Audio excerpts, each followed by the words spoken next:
So that's just some of the, I guess, the framework we're going to be having a conversation around today.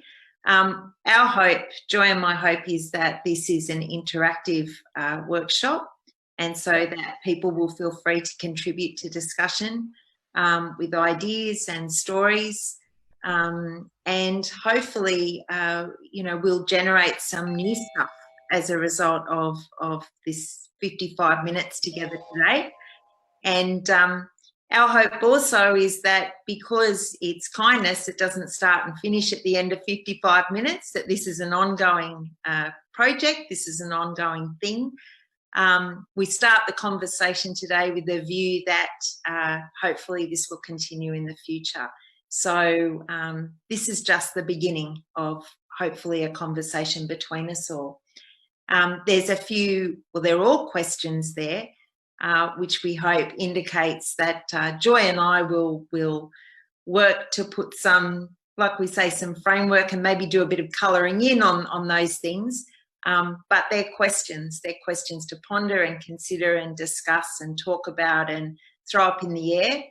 And yeah, hopefully we all go on a bit of a journey of discovery throughout the next little while. Joy, do you want to talk about this one? Perfect. Yes, thank you. So the best way to get the wisdom that we all own and have experienced is for everyone to get into it. Yeah. So we really hope that you're wide awake and ready to, really participate in the ways that are best for you. We realize that everyone isn't very talkative. I myself am very quiet. You believe that, you're crazy. But anyway, we want you to participate. We want you to really get into it. I have 2 other phones on my desk, which I'm hiding because I want to be totally here now, because that's all we have. So we're going to lean into it. No phones, no emails, no doing other things, unless you want to contribute to the chat function.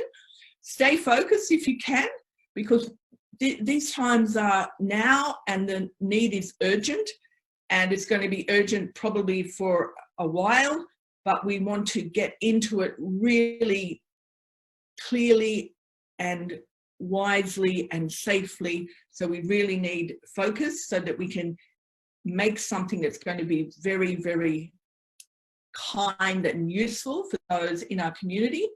And of course, this is a safe zone. So we're not going to be criticizing one another. We're going to keep it professional, and we're going to keep it very friendly. And of course, we're going to keep it kind. Thank you. And mind, as Helen said, it's being recorded. So that idea that it's being kept and shown in other on another platform, and just be mindful of that. A little bit like when you make the phone call, and they say for quality and assurance purposes, this will be recorded. Well, this is being recorded for quality and assurance. So, yeah. Anyway, so lovely to have you with us.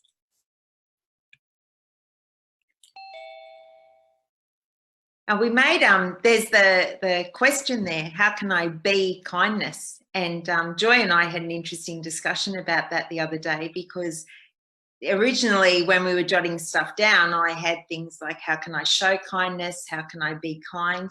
But how can I be kindness has a slightly different nuance. And in terms of a starting point for our project, I guess we have to start right back with what is kindness and how can I embody that? That's that idea of being kindness. How can I embody that attitude or that value? How can it be part of me? How can I? How can it be authentic for me? So this idea of being kindness, well, a really lovely expression or understanding of kindness, I guess, is if you have a look in the word there is the word kin. So that idea of family, of people being connected, of a connection between us all. How can I be kin to another? How can I be kin to everybody? How can I feel as if we're all connected together? And that's a lovely sense of what kindness might look like is this idea of tapping into the connections between us all and treating others as kin, as a person I'm connected to, even when we don't personally know them. Joy, have you got more to elaborate on? I love that quote from Pope, and I especially am drawn to the God stoops low and gets close. I just think it's just beautiful. So yeah, I think it's lovely. It is that notion of how can I be kindness is, I think it really cuts to the heart of it. Yeah. Excellent. And so what do acts of kindness actually look like? And it's interesting during this time, acts of kindness, it's worth asking the question, what do they look like generally and what do they look like now? Because we're in strange times, and acts of kindness, they possibly are a little bit different or require a little more. And certainly there are some other things operating there around how we do those acts of kindness. I guess a question to start with is, what kindnesses have been shown to you in this time?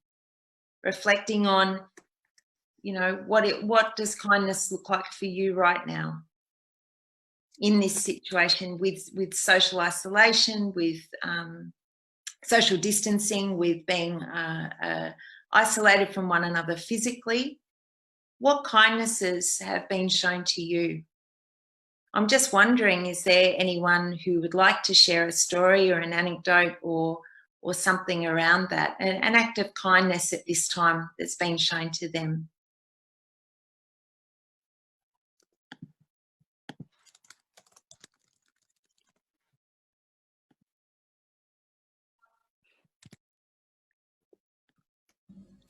I've got a 4-second rule. If I don't hear someone speak in 4 seconds, I'm in. Okay. Yeah. We've got someone who wants to share. Yeah. Awesome. Hello. So one thing that an act of kindness that happened to me like just this past 2 days, I felt like I was I think like it's getting to me already, like what's going on now. And last night I actually just needed to cry, and my boyfriend actually stayed on the phone while I was crying. Like instead of like kind of like pushing it away, trying to like or say like, no, everything's okay, like be positive, whatever. Like he just stayed there and was there with like whatever grief I was going through, and having like, so I'm reaching out to some people today and having people like message me like to let me know, everything will be all right, just reach out if you need, blah blah blah. Yeah, like that kind of sort of act of kindness, of reaching out, really. Yeah, that kindness of acknowledgement, that kindness of I guess acknowledging that that it's painful what we're living through, and yes, your sadness, and I'm interested to hear that your boyfriend wasn't trying to fix it, that he was just holding that space for you to talk about how you were feeling, without rushing in to say, have you tried 10 hours of meditation, it's, or whatever it is, if you tried eating a block of chocolate, whatever it looks like, the fix. It's that, just holding that space for you. How did that make you feel? It made me feel so heard, so like seen and understood. And yeah, like honestly, like even though like, well, the problem's still here, obviously, like I feel so much better, like having, like knowing someone is there with me through the, I guess, like the challenging time. Yeah, and it's certainly that, isn't it? Yeah. Thank you. Beautiful. Anyone else? Yes, I have a story. So last Friday was my birthday, so I was kind of very down the dumps, thinking, oh, you know, I had to cancel the party and all these other things. And I got a small group of friends that thought, why don't we have a Zoom party? So, you know, some of my close friends, we kind of met on Zoom on Friday night, and I was eating my cake and having a few ciders, and you know, we're playing categories, but it was just to show that they knew that I was kind of not having the best day, and they're like, well, it's only something small, but it shows that there's a group that are there and I'm not alone. So it's a way to connect even during this distancing. So that was very nice. Yeah. And it made a big difference, yeah? Yes. Yeah. Parties and birthdays are hard at the moment, I've noticed. Yeah.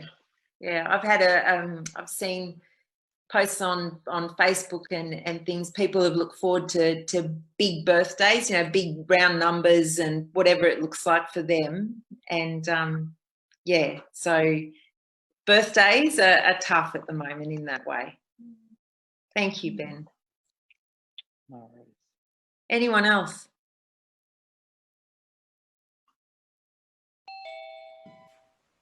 Hi, can I mention something I've sort of experienced? I guess it's almost like a sort of, when I say a kindness I've experienced, it's almost like kindness you can sort of give to yourself, and that's something I've encountered during this time. Obviously, you know, you can't do the things you normally can, and I've found it to sort of, I've been able to sort of do the things in this time I wouldn't normally have the patience to do. And I found it, like, for example, playing guitar or trying to learn how to play guitar, and it's almost like a gift to myself that I wouldn't have had the patience to do previously. And I think that's another thing we can probably think about as well, is the kindnesses we can do ourselves. Absolutely. It doesn't necessarily, yeah, exactly. It doesn't necessarily have to be something, you know, like a bar chocolate or something like that, or a cake. It can be things like that, but it could be sort of like the gift we need to give ourselves. Yes. Yeah.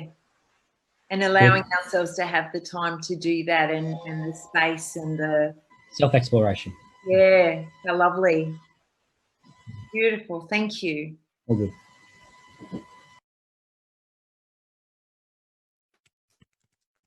Anybody else got a story to share about an act of kindness, what that looks like for them at the moment?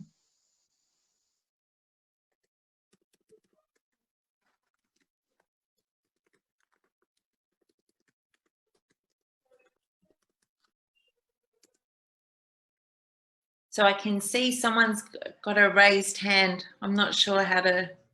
Jackie? That's me. Yeah. Yeah. Hi, Jackie. Hi. Hi. Hi, everyone. So basically 2 weeks ago, we were excited because our good friends were going to get married. And of course, they had to cancel their wedding. So one of our friends, she organized a Zoom meeting, like a Zoom party, just to still be able to say congratulations to them and like just to feel connected somehow. Yeah. And I thought that was a great act of kindness, because they were really excited, obviously, about their big day, and having to cancel that 2 days beforehand was definitely devastating. So we were happy to be there for them, at least for half an hour, sharing a laugh and even toasting by, you know, just at least being able to see them through their screen. So that was the thing that I wanted to share. And thank you as well for organizing this space. It's really helpful. Good. That's a lovely example, actually, and it's a good one. I think, because that's something that has changed, is the way we particularly with weddings and with funerals. I know these gatherings have radically changed in this time, and so yeah, what are acts of kindness look like in those spaces at the moment? And it's interesting when we're speaking about kindness and we're talking about embodying that and being kin for one another. yeah, a lot of these examples are about kindness looks like connection. Kindness looks like connecting with each other or connecting with something within us. And so kindness, I think in the terms of what we're talking about at the moment, is a lot around that connection. And particularly at this time, it seems that that's what we're craving. We're craving that connection with one another, and that connection with what's inside, the reserves inside. Joy, have you got something to add to that?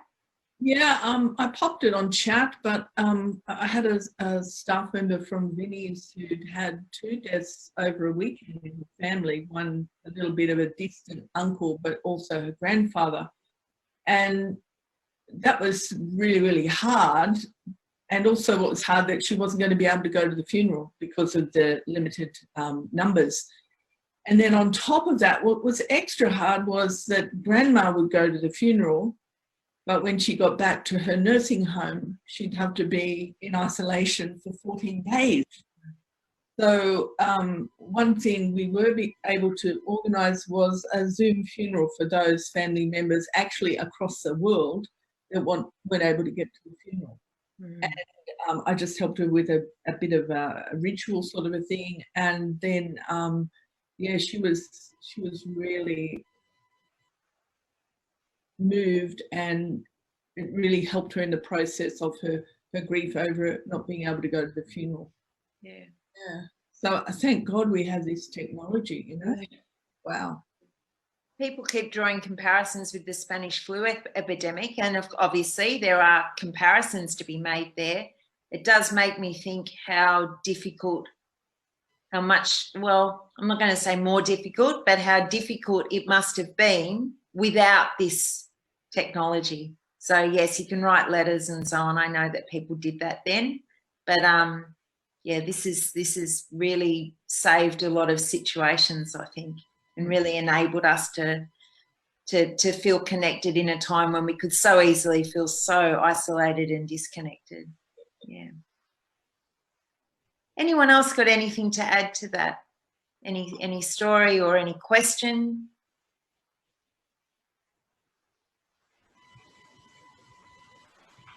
Okay, we'll go with Joy's 4-second rule. I'll keep going. Okay, Joy, do you want to speak a little bit about this?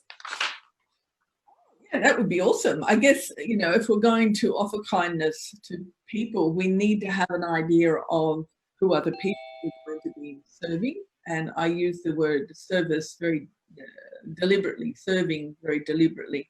To be of service and to serve another is to make sure the focus is on the other. And of course, we'll get some satisfaction, but the service of kindness is for the other, absolutely, primarily.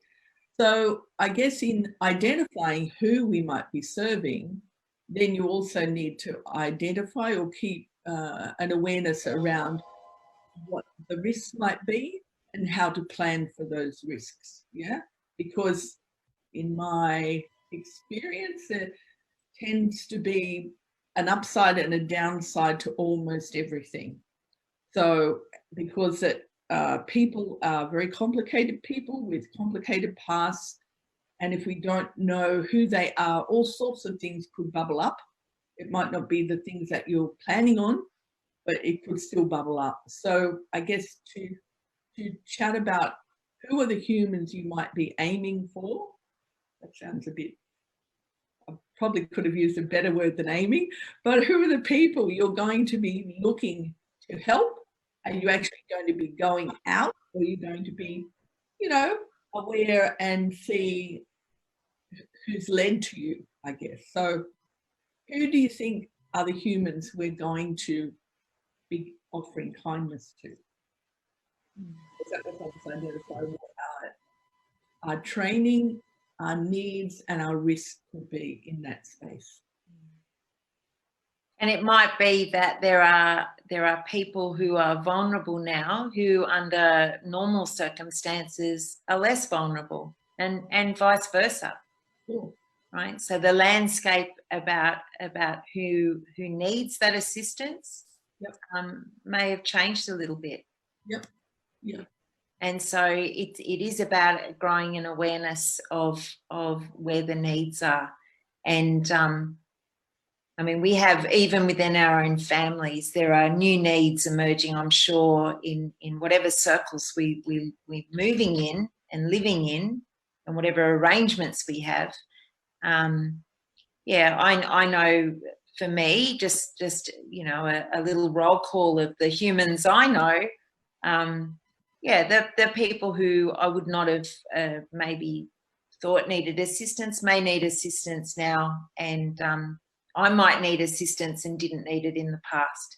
Those kinds of things. So the landscape's changed quite radically there, and I think that's also calling into mind that thing of being present to people, to conversations, and listening to those needs, and picking up on things that previously we might not have been there. So an awareness of that, a growing awareness.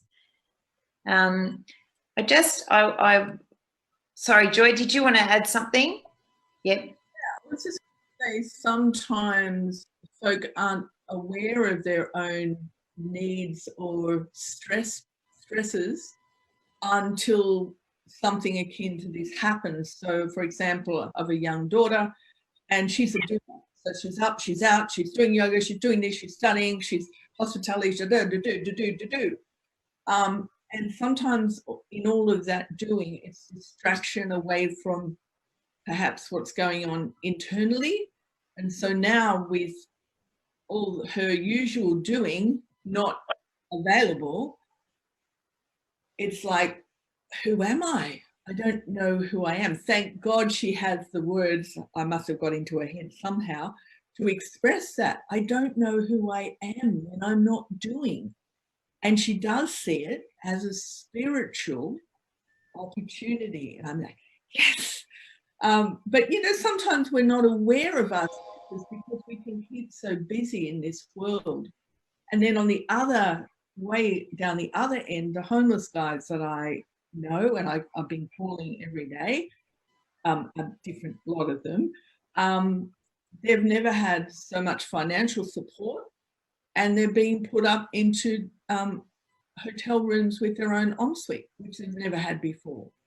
So in a weird way, this is a really amazing shift for them, although we need to keep them connected and keep wraparound services for them out in the community. So sometimes people that have never known they've got stresses on the inside, these stresses will come up with the low activity and the isolation, I guess. That's it.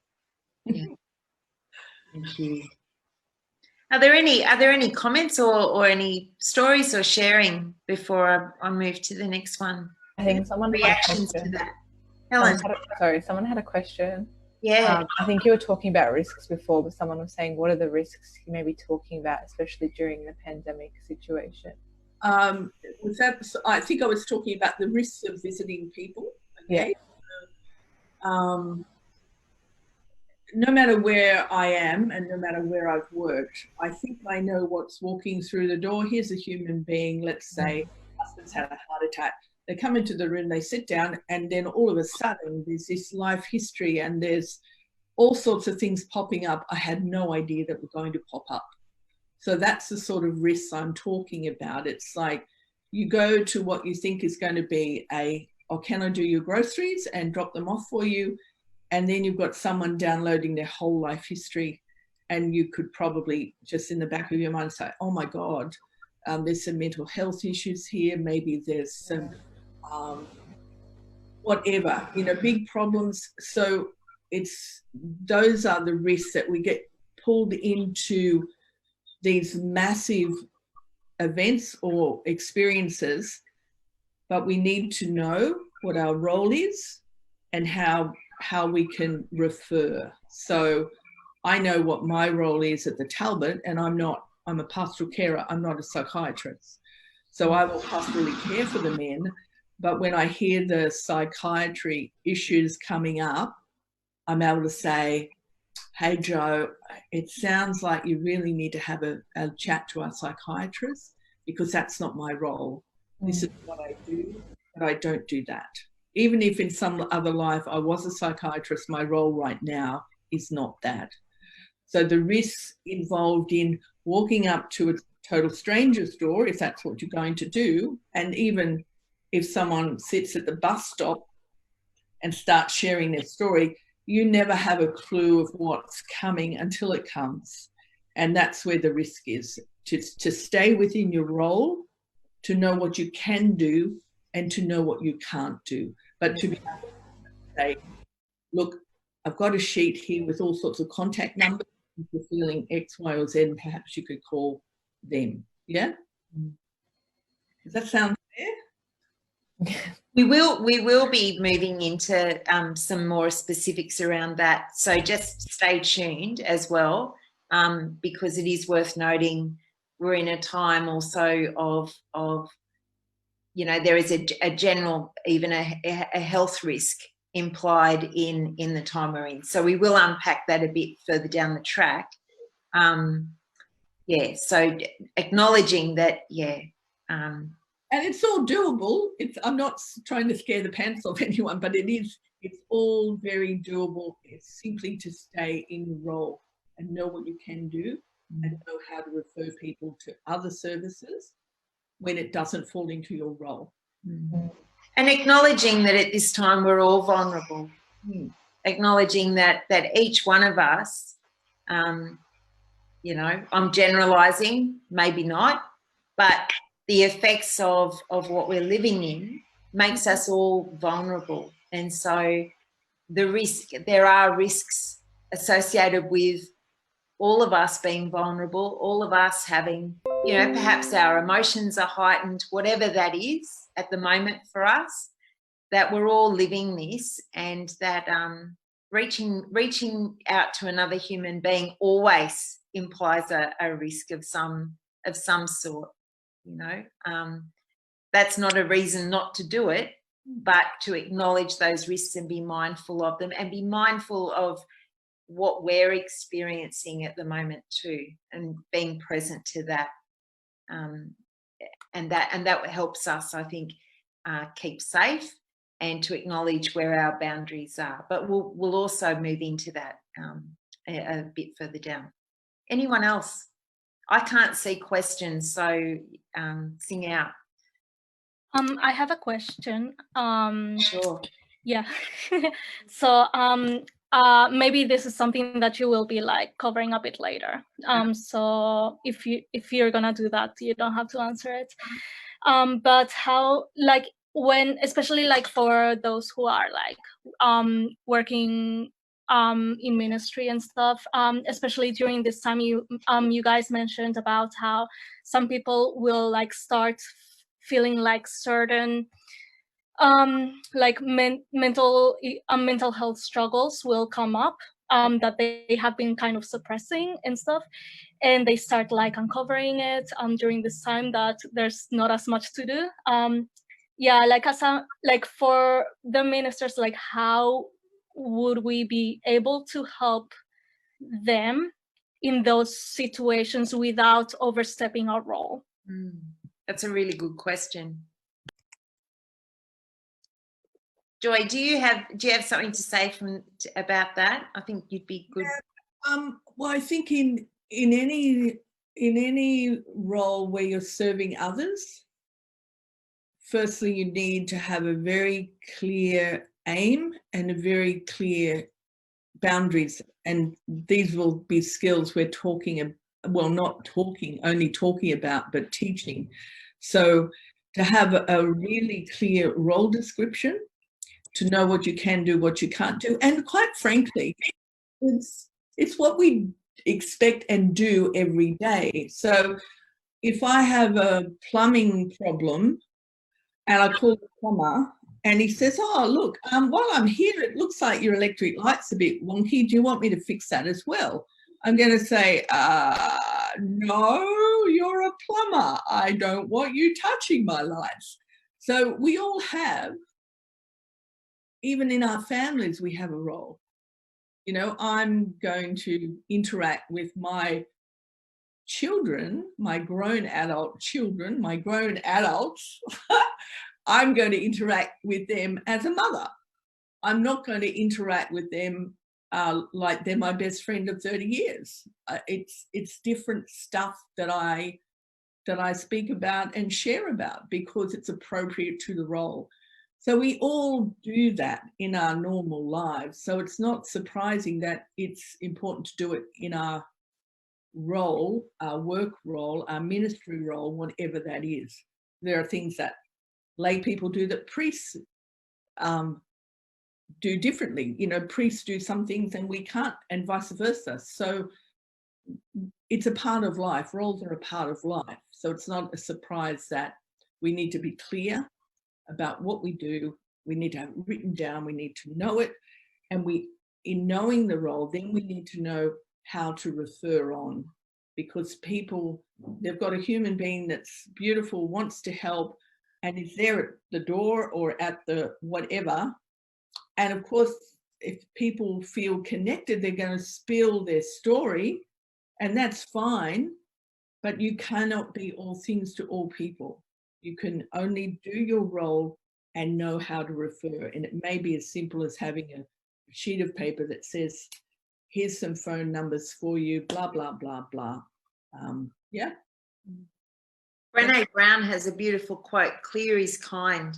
Clear is kind. So that idea of, as Joyce just expressed, you know, being very clear about our roles and being very clear about what can and can't happen, what we're able and unable to do, is kind. That is a kind thing. It's actually kind and it's safe.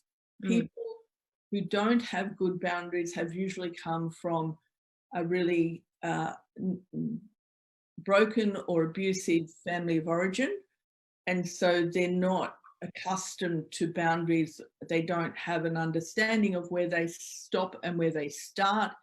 And so as the person offering the kindness, we need to hold the boundaries. Yeah. It's actually a kindness as well as it keeps the other safe. So sometimes talking to the guys at the Talbot, if they're my age and they never get women attention, they start to misconstrue what I'm giving them. And they start to think there's some sort of romance. And so I need to keep it very clear and very clean. And that's a kindness to them, you know? Awesome. Thank you. Does that answer your question or help to answer your question? Beautiful. Okay. All right. Are there any others?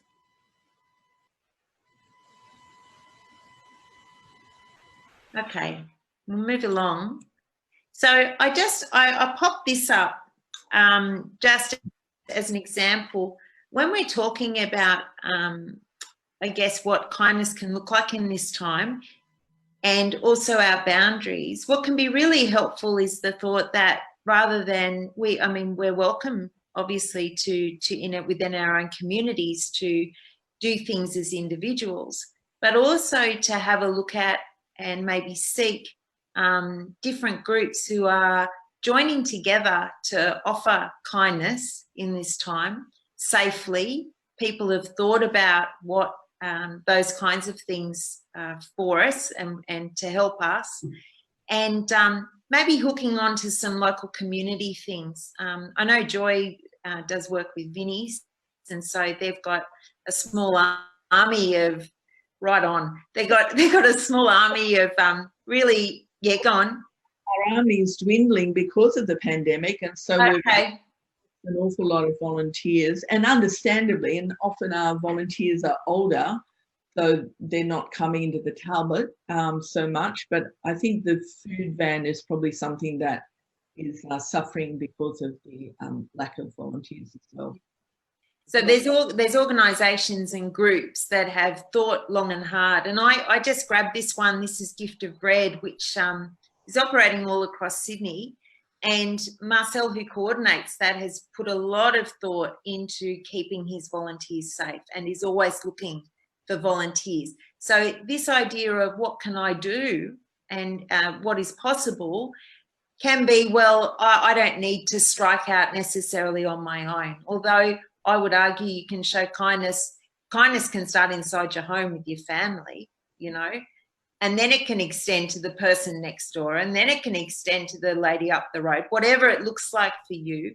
But if we're talking about what can be done at the moment, bearing in mind that there are many groups who are looking for volunteers and for people, and thought very deeply about safety. So that's Gift of Bread. And then this, I just saw this on my Insta page the other day. It's the Newtown Blessing Box. Somebody found a pantry cupboard and repurposed it, and you put food in, a bit like those street libraries. You put food in, you take food out, people leave messages for one another. They observe social distancing while they're doing that, and it's become a real local magnet for kindness. And it's just really answered an enormous need. It's also answered the need to give. So not just to receive, but answering that need to give in this time, and to feel that even though these are strange times and I'm feeling disorientated, this is grounding me. This is giving me something that I can do to help others at this time. So being aware that, you know, that, and I'm sure that people could volunteer a million things in their own communities that are happening at this time. Has anyone got, I'd be interested to hear, does anyone know of an initiative, a local initiative to them, you know, around this idea of helping others, of being kind in this time? Anyone got any stories to share?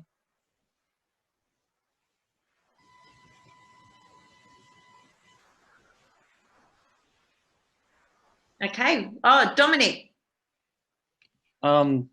Look, in terms of physical sort of giving, going out, things like that, unfortunately, no, I don't have an example.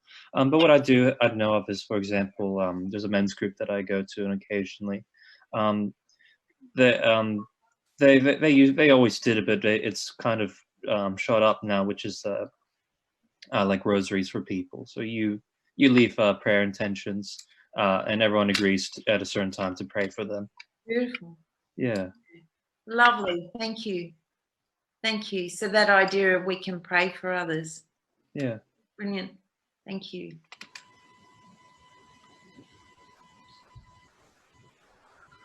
And that could be something we consider starting in our own communities. Yes, definitely. Yeah.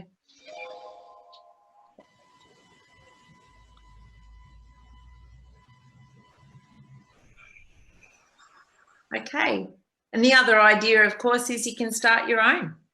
You can take these ideas that are out there and begin your own, and begin that movement in our own communities. There's no limits to this in terms of how far it can be taken, but there are boundaries. So this idea of you can take these ideas and repurpose them for what's safe and appropriate.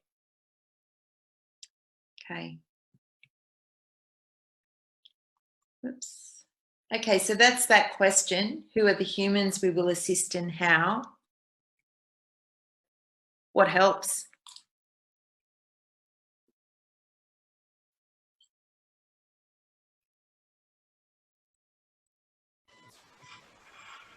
Can I contribute? Yeah. Thanks. Yeah, it just calls me back to that Pope Francis quote at the beginning of the slides. The smaller things, and the God comes down low with people. And I think it's easy to get wrapped up on social media when you see big sort of petitions and organisations or organise things, and that's all well and good. But I think people have to also remember that you can still make a lot of difference, just as much, if not more, by just doing the smaller things, by perhaps to a reasonable extent going out in your community, helping at home, someone close to you, someone that you know. Just small kindnesses go a long way, I would say. Absolutely. Thank you. Thank you. Welcome. And, you know, it's interesting, like if you followed the toilet paper scandal, right, that's happened right at the beginning of this, you know, toilet paper isn't a big deal usually. All right. Yeah. It's become a big deal. It's the thing of the small thing becoming a big thing, you know, working the other way. All right. But that idea, if you don't think that small things make a difference, try going without toilet paper, you know?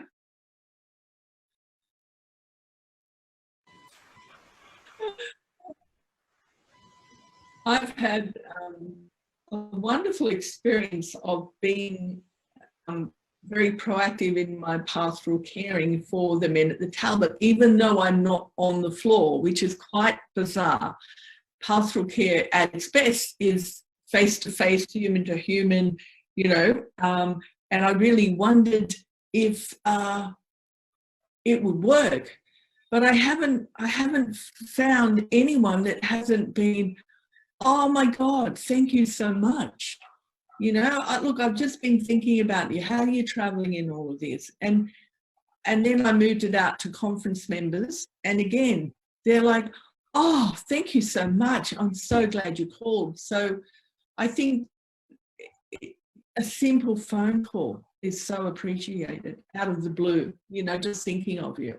Beautiful. Anyone else with ideas about what helps? Yeah, if I could contribute again. Yeah, John.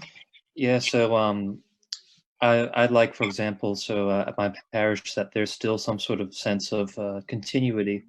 The parish Bible study group, a section of them have taken to WhatsApp to continue the Bible study, and we tried to keep, for example, Palm Sunday. We tried to keep the celebration alive, but we all agreed to just clip palm leaves from whatever palm trees we had in the backyard and just hang them on the door. And that was our way of celebrating Palm Sunday, and we'd all stream to the same mass.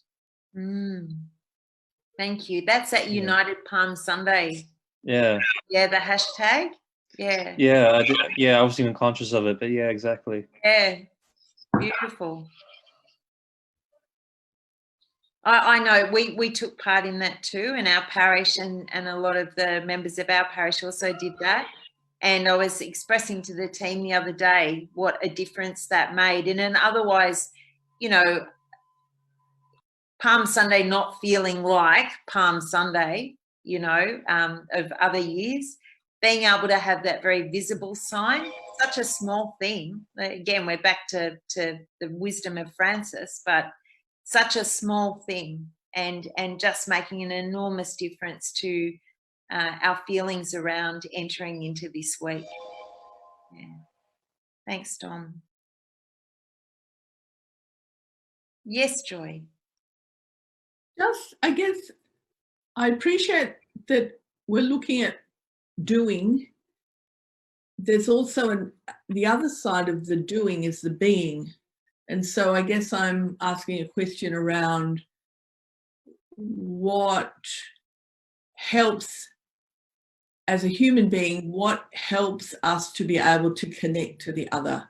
You know, what is it that draws other people to believe that we are kind, trustworthy?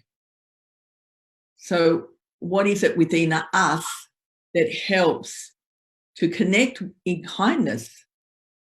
What are the attributes as a human being that helps to deliver kindness? That's a whole other question, isn't it? Interesting. I like it when I can't answer my own questions. I think I could if I thought about it, but what helps? Okay, I'm going to attempt. I think to be real, and when I say real, that's honest, authentic, and grounded, so that you can be with someone without being terribly concerned or worried, that you're simply there to listen to them, and that you can show in your spirit and in your words and in your body language that you are for them, and that you're listening and that you're there for them. Yeah, so far. And, you know, one thing I've noticed is, you know, I said earlier, we're all feeling vulnerable. Being in that vulnerable space, feeling that way, in a funny way, if you're asking what helps, it helps me to connect with the vulnerability in others. So, you know, whereas I might normally walk around thinking, I've got this all sewn up, I'm right across this. At the minute, that's not how I feel. I mean, if I feel like that anyway, but, you know, on the rare occasion I might, I'm finding myself being drawn to and connected to the vulnerability in others, and more likely to connect to that. I think in a growing awareness of what this must be like for others, because I'm getting a little taste of it myself. And certainly I don't think that's a bad thing. I think that might be very helpful, and the effects of that, I'm hoping, last in me longer than this virus, you know. Anyone else got a comment about that? Yeah, I just wanted to say how, like, I really appreciate how you you, Paige, mentioned about vulnerability, because I think, like, I had a conversation the other day with some people from the Catholic Society, how vulnerable, unless you are vulnerable with yourself, you can't be you're not as able to receive others' vulnerability as much. And yeah, like, especially with how you mentioned Brene Brown's like, I don't know, I really love her work, because it's like it's always about that, like, being able to become more vulnerable and be able to, like, allow that to be the driver for our connection with others. Yeah, thank you.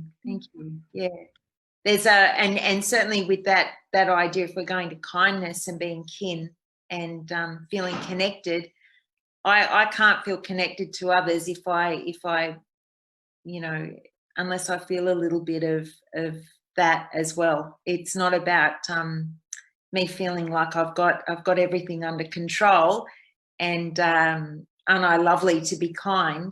I think kindness is deeper than that. It's something about meeting the other and meeting out of that space of my own humanity and my own vulnerability. And it's really easy to do that right now, because I think a lot of us are feeling more wobbly than we might normally be feeling. Thank you. Sorry, just to jump in. Yeah. We just have a couple of minutes left. Sure. Just keep track of time, sorry. Okay, thank you, Helen. Okay, so let's go to what hinders. Joy, would you like to shine some light on this one? Well, I think we've perhaps all been received an attempt of kindness that may not have been helpful. Okay, so it could be coming from someone that's pushy or aggressive, or has their own agenda, their own, that it's more about them than about the other. And so I think the agenda needs to be, you need to be aware of your own agenda in this. And as I say, we will get some satisfaction from being kind to others, and that's a lovely thing. But if it's all about us, we're better off not being out there. And there are some, a lot of caring professions end up attracting people that are in it for their own jollies, JOLLIES, I think is how you spell it, you know, for their own, oh, you know, I looked after this person, or I looked after that person. That's not what we're about. We're there for the other. We're there for the other all the time. And anything that we do or say is at the service of the other. So I guess what hinders is that we're involved in our own personal agenda too much, that we're pushy or aggressive. Hopefully that wouldn't happen. And that, you know, again, I go back to role, you know what your role is and what your role isn't. You're able to stay within the boundaries and not bleed out of that role. I think that's pretty important. There's probably more, but I haven't got it on the top of my tongue at the moment. Anyone else got any ideas or experiences even?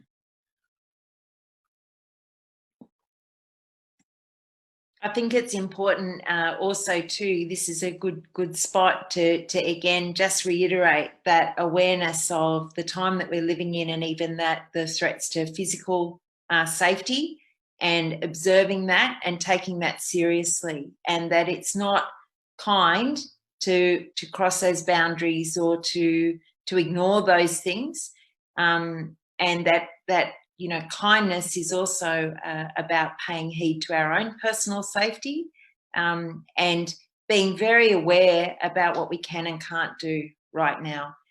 Finding creative solutions by all means, and workarounds, like, you know, like Zoom and everything else. We're becoming incredibly resourceful in that space.